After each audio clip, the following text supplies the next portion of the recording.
Hi guys, welcome to Reality Bars TV. I'm sorting out laundry while doing this video. So yeah, but ngiyibona laundry yami.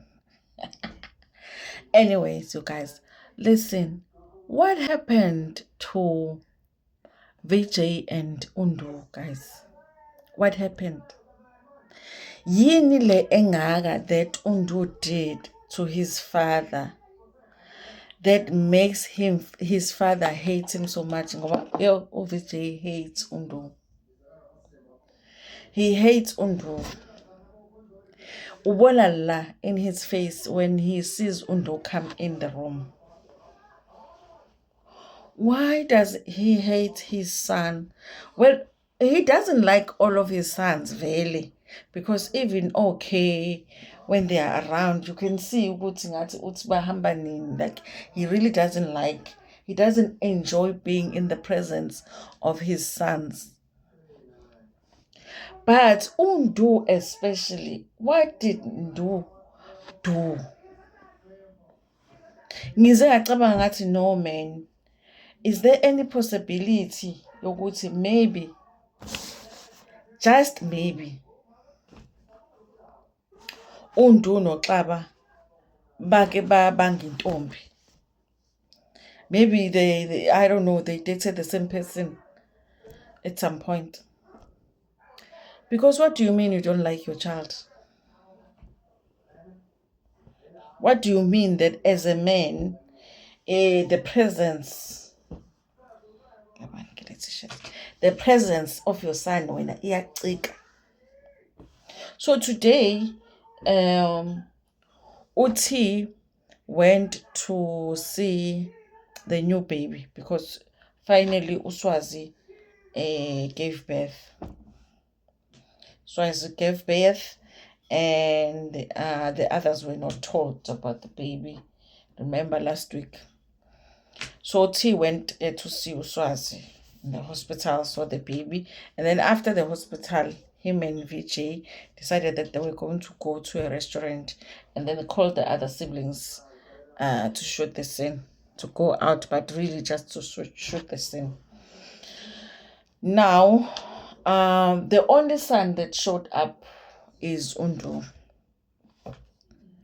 And I think out of all of the sons, Undu is the one that is really pushing for the show to be successful because he's really making an effort to shoot scenes, even scenes that are really uncomfortable.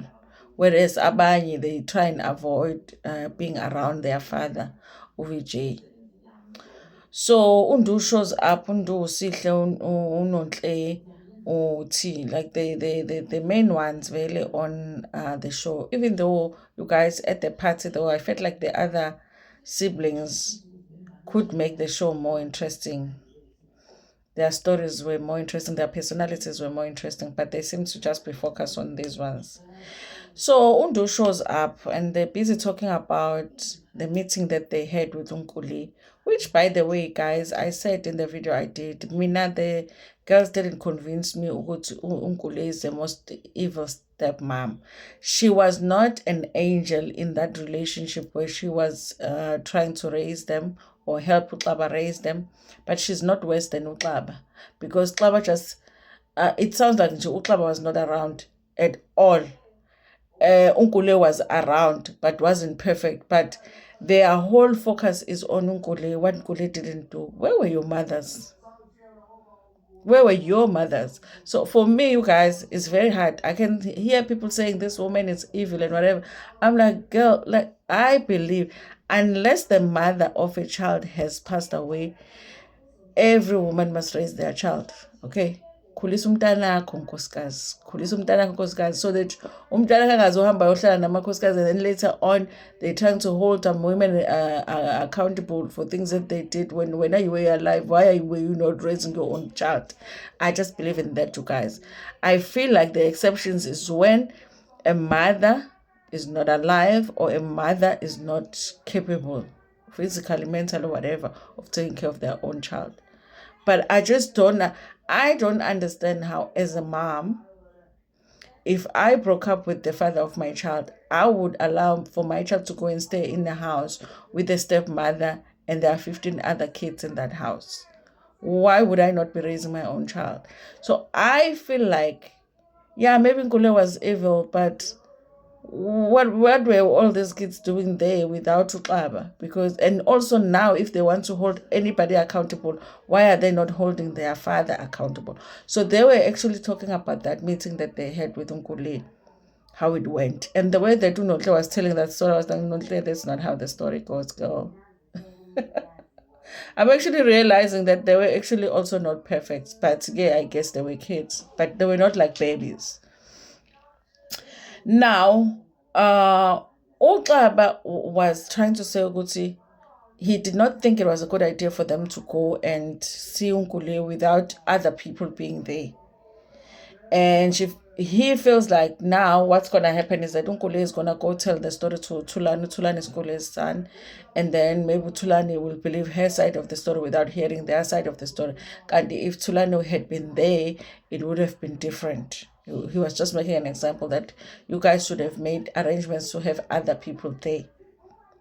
I also feel like that could have worked because there was nobody to mediate. Usihle, initially, she seemed like she was going to be a mediator, but also at the end, she was talking about her issues with Gule. So I was like, oh, there's no mediator here. Now, they were talking about that, I was trying to say that Ungule can turn things around. I'm actually getting the feeling that Unju doesn't necessarily hate Nkule, even though she might not be his favorite person.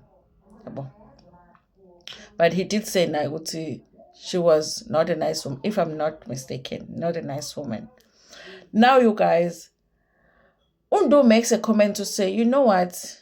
When his father is saying that everybody's having a conversation, the father is talking, and then T says something, and then Unotle says something, and then Usihle says something. Sihle was not as talkative, but again, most conversations she's not, especially when T and Notle are around, because I think they talk more. He says, but Dad, at least everything that was said was said in front of the cameras. He's trying to say that even if Nkule turns the story around, but the cameras were there, so there will be evidence of what was said and not said. I think he also knows his sisters, which obviously, if they tell the side, listen, when you get in a fight with somebody and you're trying to tell them what happened, you usually tell your side. You make your side sound better. Now, when he makes that comment, I agree, you guys, that his father was still speaking. And I think, but I think that if that comment was made by someone else, he wouldn't have reacted the way that he reacted. So he just was like, hey, we're not nje tool. He could have said, "Do, ngiyeka ngiqede." Because with our fathers, it's like that. You can't have a back and forth conversation. You just have to, until he says, "I'm finished," then you can talk, which totally doesn't make sense. But that's how, relationships with our fathers are like, even though mine is in heaven.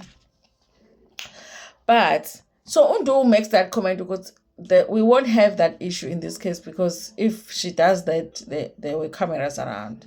That's what sets VJ off. And then that sets Undu off as well, because Undu is like, Dad, but we are all here having a conversation. Everybody has been talking. I say one thing, then I'm like dismissed. Like, guys, I don't think there's any son that will be able to stand that. I feel like Undu is taking a lot from Vijay. And he really must be a good guy to be able to do that, because any other boy would have told their father off already. Because I just feel like sometimes he's just there doing nothing. But there's going to be a way where Vijay is going to find a way to just attack him or show him that I actually just, like, your presence gets on my nerve. Like, it just feels like that. And I feel really bad for Undushin. I really do feel bad for him. And sometimes as a child, and it's hard because there are too many middle childs. Like everybody's a middle child, basically, Kaxaba, because he's not done having kids. And then there's just everybody. There's the firstborn, and then there's everybody in between, and then there's the lastborn is not even here yet because he's still having kids.